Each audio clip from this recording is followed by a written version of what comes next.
श्री स्वामी समर्थ, श्री स्वामी समर्थ. नमस्कार मित्रांनो, कसे आहात? आनंदी आहात ना? असायलाच पाहिजे.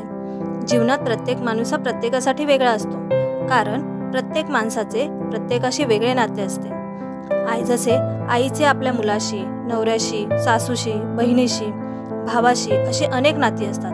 त्यामुळे तिचे वागणेही प्रत्येकाशी वेगवेगळे असते आणि ते असायलाच हवे, साहजिकच ना.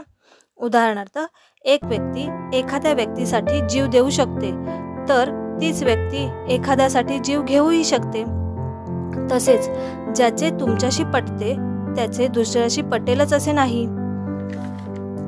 त्यामुळे जीवनात त्याने माझ्यासाठी हे केले नाही, पण तिच्यासाठी केले, हे बोलण्याआधी आपले त्या व्यक्तीशी नाते कसे आहे हे जाणून घेणे महत्त्वाचे असते. म्हणूनच जीवनात प्रत्येक माणूस हा प्रत्येकासाठी वेगळा असतो.